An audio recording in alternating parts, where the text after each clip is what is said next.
Breaking news ఈరోజు మంత్రి అజారుద్దీన్ అలాగే ప్రొఫెసర్ కోదండరావు ఎమ్మెల్సీలుగా పదవి బాధ్యతలు తీసుకోబోతా ఉన్నారు. ఈరోజు ఉదయం 11 గంటలకు శాసన మండలిలో చైర్మన్ గుత్తా సుఖేందర్ రెడ్డి కార్యాలయంలో ప్రమాణ స్వీకారం చేరున్నారు.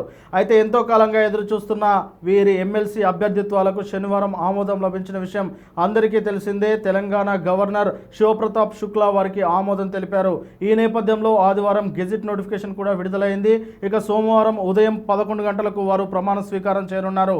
అయితే ఈ మొత్తం ప్రాసెస్లో తెలంగాణ గవర్నమెంట్ ఊపిరి తీసుకుందని చెప్పవచ్చు. ఎందుకంటే మంత్రిగా అజారుద్దీన్ను నియమించిన తర్వాత 6 నెలల లోపు ఆయన ఏదైనా ఒక చట్టసభల్లో ఆయన ప్రాతినిధ్యం వహించాలి. మరి ఈ మేరకు ఈ నెల 30లోగా ఆయనకి ఇచ్చిన గడువు ఏదైతే మంత్రి పదవి వచ్చిన తర్వాత 6 నెలల లోపు ఏదైనా చట్టసభలకు ప్రాతినిధ్యం వహించాలి అన్న గడువు ఈ నెల 30తో ముగుస్తుంది. కాబట్టి ఇక ఆయన మంత్రి పదవి ఉంటుందా పోతుందా అనే సందిగ్ధత ఇంతకాలం నెలకొంది. ఇక నేరుగా సీఎం రేవంత్ రెడ్డి గారు అంటే ఆయన సిఫారసు మేరకు వీరి పదవులను అయితే గవర్నర్ గారు ఆమోదం తెలిపారు.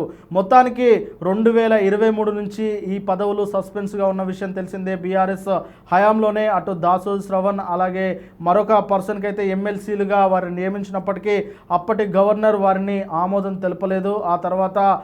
ఆ తర్వాత ప్రభుత్వం కాంగ్రెస్ ప్రభుత్వం మారింది. ఆ తర్వాత వారు ప్రొఫెసర్ కోదండరావు మరొక ఆలీఖాన్ అనే వ్యక్తిని నియమించారు. అయినప్పటికీ అది ఆమోదం తెలపకపోవడంతో అప్పుడు గవర్నర్ జిష్ణుదేవ్ శర్మ సైతం ఆమోదం తెలపకపోవడంతో మరొకసారి ప్రొఫెసర్ కోదండరామ్ అలాగే అజారుద్దీన్కి ఇద్దరికి ఇద్దరికి ఎమ్మెల్సీ పదవులు అయితే ఈ తెలంగాణ గవర్నమెంట్ అయితే కట్టబెట్టింది. ఆ తర్వాత వారికి కూడా కొంతకాలం ఆ సస్పెన్స్ అనేది కొనసాగింది.